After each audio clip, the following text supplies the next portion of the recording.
নমস্কাৰ, চৰকাৰী কৰ্মচাৰী আৰু পেঞ্চনাৰ লগত জড়িত এটা গুৰুত্বপূৰ্ণ খবৰ ভিডিঅ'টোৰ যোগেদি জনাব বিচাৰিছোঁ।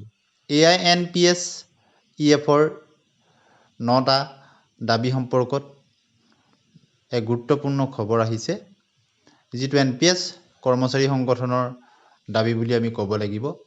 আৰু এই 9টা দাবী পূৰণৰ আহ্বানত AINPSEFে 9 দফীয়া দাবী চনত তেওঁলোকে প্ৰস্তুত কৰিছে। কিখিনি আছে সবিশেষ ভিডিঅ'টোৰ শেষলৈকে চাব।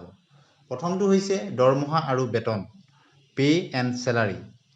ন্যূনতম মূল দৰমহা, য'ত লেভেল 1ত 50,000ৰ পৰা 60,000 টকালৈকে দাবী কৰিছে। ফিটমেণ্ট ফেক্টৰৰ ক্ষেত্ৰত 2.62ৰ পৰা 3.83লৈ ভিতৰত ৰখাৰ তেওঁলোকে দাবী জনাইছে। বাৰ্ষিক দৰমহা বৃদ্ধি 6% পৰা 7%, যাৰ ফলত সামগ্ৰিকভাৱে বছৰি প্ৰায় 10% বৃদ্ধি নিশ্চিত হয়। এনেধৰণৰ 9টা দাবী আছে।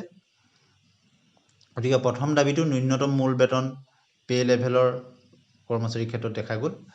আৰু দ্বিতীয়টো দাবী আহিছে DA, দশমিক দুটা ঘৰলৈ গণনা, আৰু CA শিক্ষা ভাত্তা প্ৰতিটো সন্তানৰ বাবে মাহে 7,000 টকা স্নাতক পৰ্যায়লৈকে, আৰু ডিজিটেল সাৰথি ভাত্তা মাহে 2,000 টকা উচ্চ গতিৰ ব্ৰডবেণ্ড, আৰু ইয়াৰ বাবে TA যাতায়াত ভাত্তা মূল দৰমহা 12% পৰা 15%লৈ ন্যূনতম 9,000 টকা দিয়ে। HR ক্ষেত্ৰতো তেওঁলোকে দাবী জনাইছে। ঘৰ ভাড়াৰ ক্ষেত্ৰত 10%, 20% আৰু 30%ৰ পৰা বৃদ্ধি কৰিবৰ কাৰণে কোৱা হৈছে। তৃতীয়টো দাবী হৈছে অগ্ৰিম আৰু বিত্তীয় একত্ৰীকৰণ। ব্যক্তিগত লেপটপৰ বাবে চাকৰিত যোগদানৰ সময়ত 1.5 লাখ আৰু প্ৰতি বছৰৰ মূৰে মূৰে ইয়াৰ নৱীকৰণ, প্ৰতি 4 বছৰৰ মূৰে মূৰে নৱীকৰণ যাতে কৰা হয়। প্ৰথম যোগদান আৰু অন্য চহৰলৈ বদলিৰ ক্ষেত্ৰত 2 লাখ টকা অগ্ৰিম আৱাস সংস্থাপন ভাত্তা যাতে প্ৰদান কৰা হয়, যিটো একমোডেশ্যন ছেটলমেণ্ট এলাৱেন্স বুলি কোৱা হৈছে। গতিকে অগ্ৰিম আৰু বিত্তীয় একত্ৰীকৰণৰ ক্ষেত্ৰতো বহুকেইটা দাবী জনোৱা হৈছে, যিখিনি কৰ্মচাৰীসকলৰ এক দীৰ্ঘদিনীয়া দাবী NPS কৰ্মচাৰীসকলৰ ক্ষেত্ৰত।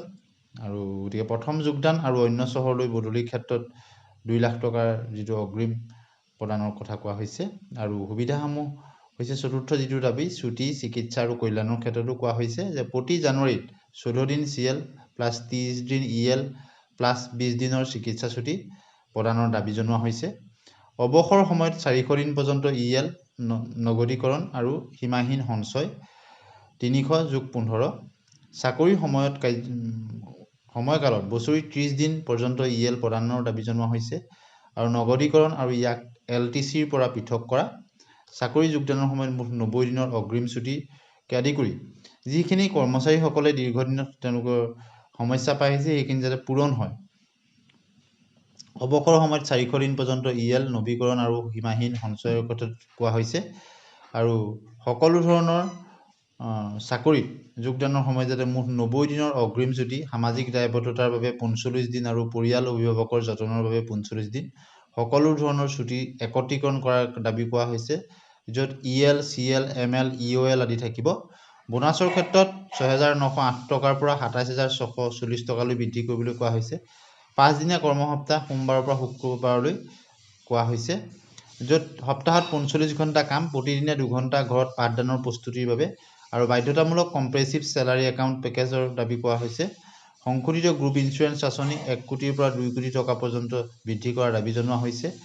LTCৰ বাবে ৰিইম্বাৰ্চমেণ্টৰ পৰিৱৰ্তে এককালীন ধনৰ সুবিধা দাবী কৰিছে। আৰু তালিকাভুক্তিকৰণ পদায়ন, কেন্দ্ৰীয় চৰকাৰ আৰু কেন্দ্ৰীয় শাসিত অঞ্চলৰ UT শিক্ষকসকলৰ মাজত এককালীন পাৰস্পৰিক বদলি নীতি, যাক one time mutual transfer policy বুলি কোৱা হয়। 6 নম্বৰতে হৈছে কেডাৰ মেনেজমেণ্ট। প্ৰতি 5 বছৰৰ মূৰে মূৰে বাধ্যতামূলক কেডাৰ সমীক্ষা, যিটো কেডাৰ ৰিভিউ বুলি কোৱা হয়, তাৰ দাবী জনোৱা হৈছে। উপ অধ্যক্ষৰ গাঁথনি 50 জন কৰ্মচাৰীৰ বাবে 3 জন উপ অধ্যক্ষ, বিভাগীয় মুৰব্বী HOD পদৰ সৃষ্টি, বিবিধ শিক্ষকসকলৰ বাবে পৰ্যাপ্ত পদোন্নতিৰ ব্যৱস্থা কৰা হৈছে। কেৰিয়াৰৰ অগ্ৰগতি, যাক কেৰিয়াৰ প্ৰগ্ৰেছন বুলি কোৱা হয়। MSEP আঁচনি 6, 12, 18, 24 বছৰত যাতে MSEP কৰা হয়। TGTৰ পৰা PGT পদোন্নতি 6-7 বছৰৰ ভিতৰত নিশ্চিত কৰাৰ দাবী জনোৱা হৈছে। ফাষ্ট ট্ৰেক প্ৰমোচন নীতি ৰূপায়ণৰ কাৰণে দাবী জনোৱা হৈছে।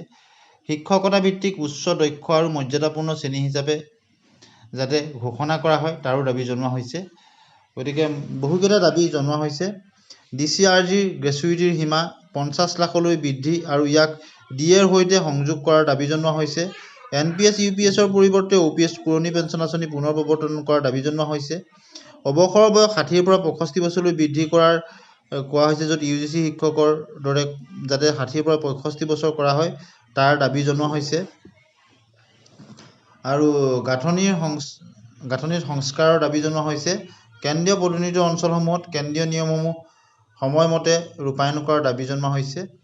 আৰু এই দাবী চনদখনত স্বাক্ষৰ কৰিছে বিনোদ যাদৱ, সমন্বয় সমিতিৰ অধ্যক্ষ, আৰু ডক্টৰ সঞ্জিত সিং পেটেল, ৰাষ্ট্ৰীয় সভাপতি।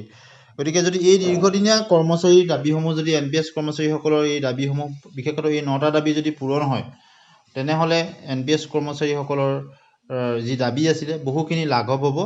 আৰু আশা কৰা হৈছে যে কেন্দ্ৰীয় চৰকাৰ আৰু ৰাজ্য চৰকাৰে ইয়াক যাতে অতি সোনকালে কাৰ্যক্ষেত্ৰত পৰিণত কৰে।